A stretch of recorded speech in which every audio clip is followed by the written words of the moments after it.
Salutare și bun găsit pe canal.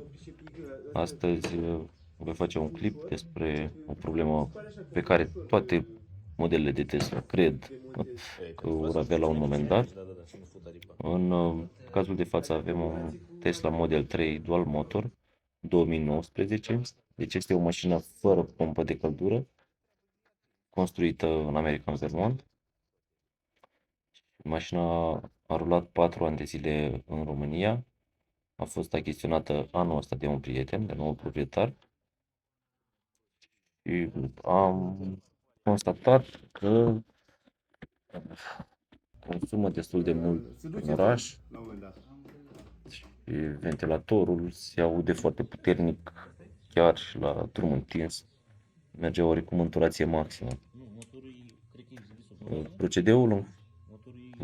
Procedura de lucru nu este una foarte complicată, un mecanic priceput și cu răbdare o poate face.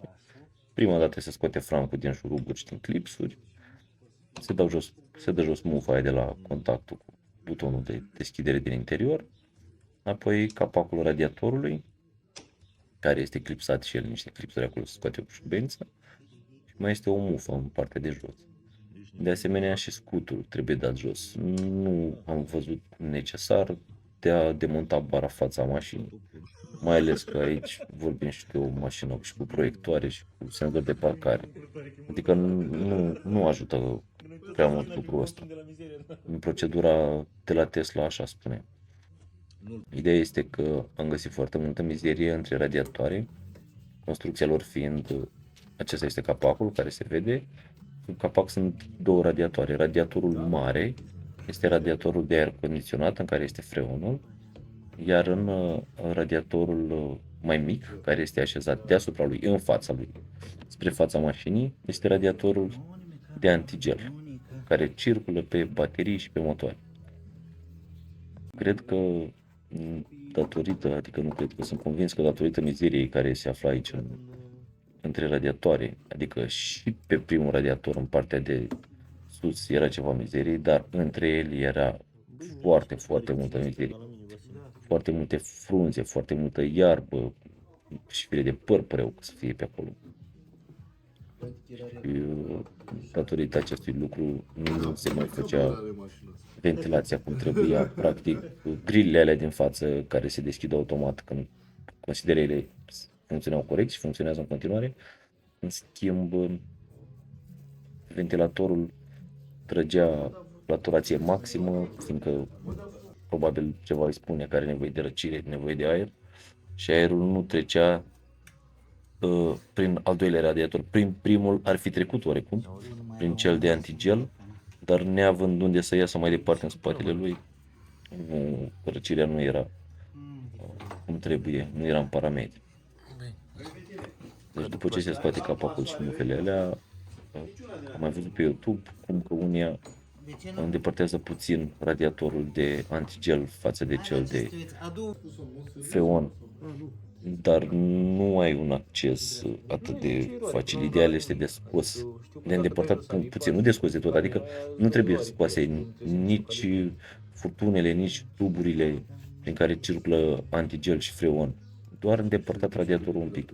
Sunt niște cleme acolo, procedura a făcut-o un alt prieten de meu, un mecanic, prea multe detalii nu au pus de abia m-am să filmez, nu știu de ce, probabil nu vrea să-și dea secretul meseria, dar cu destul de multă răbdare a reușit să facă lucrul ăsta. În principiu, totul se curăță cu un aspirator și cu ajutorul unui compresor. În ce privește mizeria asta, frunze, bețe, tot ce era acolo, chiar și multe de țigare era. Partea mai puțin plăcută, mașina rulând atât de mult în România, datorită condițiilor de pe străzi. La noi este foarte mult antiderapant dintre asta, la modul compus din pietricele foarte mici. Foarte, foarte multe pietricele sunt între elementele de la radiator, pe care nu prea ai cum să le scoți. Adică, spoiler alert, s-a rezolvat problema principală, dar nu este eficientă 100% mașina ca și cum ar fi din fabrică. Pe viitor, mai mult ca sigur, va trebui înlocuit. radiatorul de aer condiționat, de freon. Probabil și cel de antigel, nu cred că sunt niște prețuri foarte mari. Da.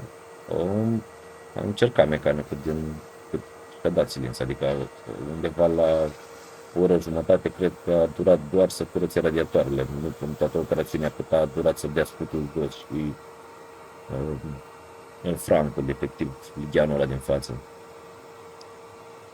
Practic, din cauza pietricelelor a durat atât de mult operațiunea, a încercat cât de mult să le scoată cu o perie, cu jet de aer, nu a vrut să dea apă deloc acolo.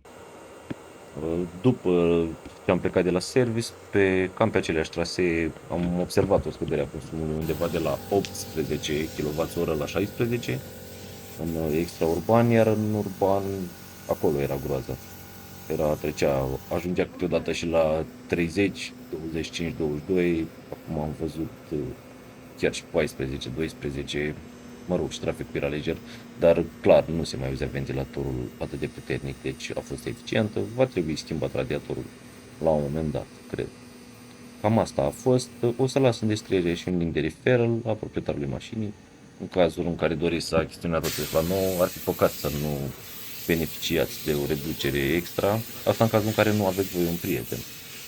Niciodată nu e bine să să comandați o Tesla fără un link de referral. În cazul în care nu aveți, puteți să-l folosiți pe cel din descriere. Vă mulțumesc foarte mult, o zi frumoasă să aveți.